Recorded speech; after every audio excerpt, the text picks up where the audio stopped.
What's up, guys? Welcome to my Clash of Clans video. Today we are going to be going over the two best attack strategies at Town Hall 12 using attacks from Unfair Warfare. Great job by them. By the way, they are recruiting. If you guys are interested, be sure to check them out. Great bunch of guys. They are very community oriented and part of the RCS. So if you guys are interested in that type of stuff, be sure to check them out. Let's get into our first attack here. So our first strategy is the P.E.K.K.A. Bobat, guys. This was a great attack by Kilimanjaro. Great base identification. Notice, guys, that any base that has single Inferno Towers is very susceptible to bat spells. So this base is a great example of that. Great base identification by him. Now you'll see, you'll usually use your P.E.K.K.A.s to funnel on the outside, and then you might use your King to funnel. It varies based off of how you like to do it. But you want to try and get that kill squad right down the middle with your P.E.K.K.A.s, and you want to use your Warden ability early, sometime around when the Eagle's hitting your troops and when the CC is attacking your troops. This protects your kill squad and allows them to go a little bit further. Because the bulk of your kill squad is put into the P.E.K.K.A.s and your heroes, it does not matter if your troops get hit by the Giga Bomb. So I highly recommend using your Warden's ability early to protect your Wall Wrecker and all the troops inside your ability. Now notice how much he gets out on this base, guys. You can see right here that all he's got left, he's about to take down that single Inferno, but all he's got left is 2 splash damage defenses, Wizard Towers to be exact, left. That is the key, guys, to take out as many splash damage units as you can, so that when it comes down to it, your bats have a clean path into the base. You'll see he brings in his bats up there. Watch the pathing of his bats as they just demolish through everything. He's got 3 free spells, guys, and one of the key things to this attack is remembering to use your free spells on the Wizard Towers and the Multi-Infernos, guys. Some people use them on the wrong defenses. I've seen that happen before. If it is not a splash damage defense, it does not need a free spell, unless for some reason you have an extra free spell left. But always take down those splash damage defenses first. But see, he's got an extra freeze here, so he'll use it right at the end. Kind of waste it, but he didn't even need it. So guys, as you can see, this base is absolutely crushed by Kilimanjaro. Great job on that P.E.K.K.A. Bobat attack, and let's move on, guys.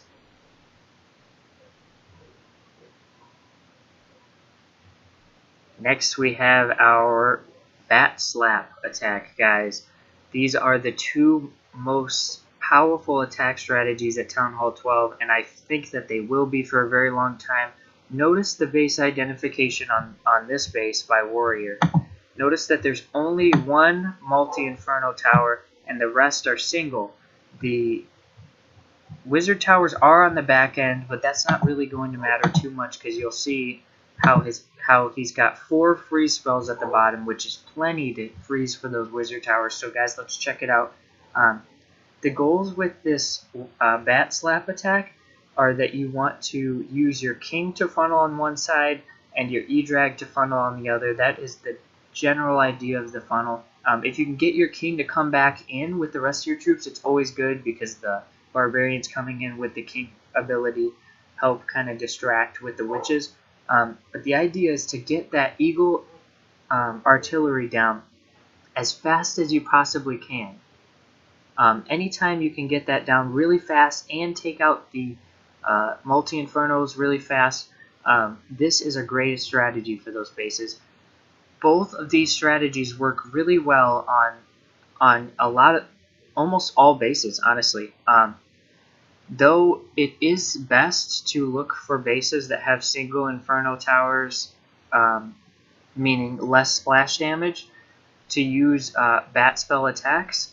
I have seen so many 3 stars even against multi Infernos, guys, that's how strong this attack strategy is. You can go through so many bases with it, regardless of how their splash damage works. It's all about that kill squad and what you can get with that kill squad. So, guys, the goal is to get as much down with your kill squad for both of these attacks, actually, and then use the bats at the end. Anytime you can have bats at the end of the attack still alive, they help tremendously with cleanup. They struggle a little bit on storages, but other than that, they really speed up the cleanup process, guys. So you'll see that Warrior did a great job 3-starring this base. Really impressive these guys have been, as they've been really improving with their 3-star attacks with these two strategies, guys. And I want to encourage everyone who hasn't tried this strategy to give it a shot, guys, because you will be tremendously surprised at what happens. Next, we have an attack by Risty. Notice this is a perfect base for P.E.K.K.A Bobat or Bat Slap, but he chose P.E.K.K.A Bobat on this one, which is perfectly fine, guys. A lot of it is preference with base design. Some people prefer to use witches, and with those newer level of witches, they are really strong. But this strategy is just as strong, if not more strong, guys. You see how he gets in there, and notice how close the Inferno Towers Inferno Towers are. You can get all of them down with your kill squad. That's tremendous. You can get the Eagle and the Town Hall down with them as well, because they're all right next to each other, guys. Those are all the key points. Watch, he's going to drop his bat spells at the bottom there. They're going to swoop through. His heroes are going to take out that Town Hall, and then his bats are going to take out that Eagle and the single Infernos. And guys, there's nothing wrong with this attack in my opinion. This is a great attack by Risty. Absolutely textbook. He's even got an extra freeze left. He's got 3 freeze spells, guys. That's amazing. Watch as he takes out these wizard towers with ease. So, and then to the end, guys, be really careful with those bats, because you can easily time fail if you let them die on a wizard tower. If a wizard tower gets one shot off onto your bats, you might lose all of them based off of how it hits. So it's really important that you time that freeze spell perfectly, guys.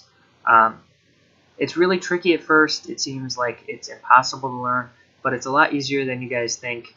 You just have to practice and practice and practice. I do a lot of friendly challenges, guys, so I would encourage you guys to do the same. So great job by Risty on this attack. Definitely came down to the wire at the end there, you could tell, but he got the job done, guys.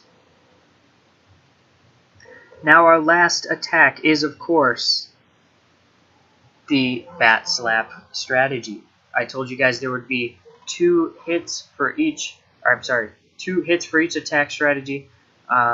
So here it is, guys, the last attack of this video. Notice that E-Drag chain, see how much value it got on the side there.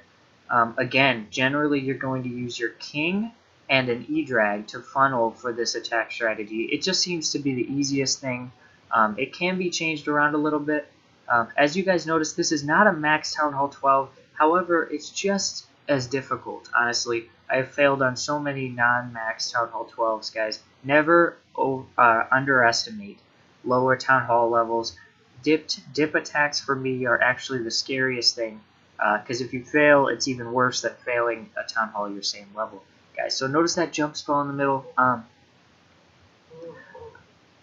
A lot of people don't use the jump spell, but if you're going to go at the Town Hall, it makes a lot of sense to use a jump spell to go further, because a lot of times you won't get as much value with your wall wrecker. But the healers are really important in this attack. Make sure you can keep those healers on those witches, if at all possible, because those healers will keep those witches alive, and that's what overwhelms the base through time. So notice that he's only got the single Inferno on the back end there. He's got a wizard tower. He's going to drop his bats right in the middle there. Take out that Korra.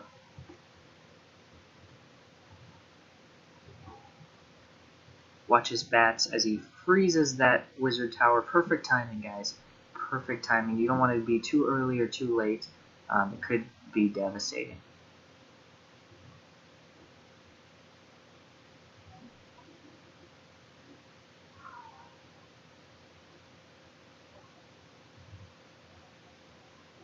Alright, awesome attack by Ben. Absolutely crushed. Look at all those witches. It's like he didn't even lose one of them through the whole thing. He did lose his heroes, but as you can see, this attack is so strong that you can still finish strong throughout the base just by using your regular troops, guys. So, guys, that's all I have for you today. I hope you guys enjoyed these attacks. Again, they are recruiting. If you'd like to join on Unfair Warfare, they're real friendly, guys. I actually keep one of my accounts over there right now, but I'll be giving you more attacks by them and more content from them. So stay tuned, guys. Thank you for watching. If you have any questions about this attack strategy or P.E.K.K.A Bobat, feel free to leave them in the comments, guys. I'm always happy to help, and be sure to check out my Discord, guys. Thank you for watching. See you next time.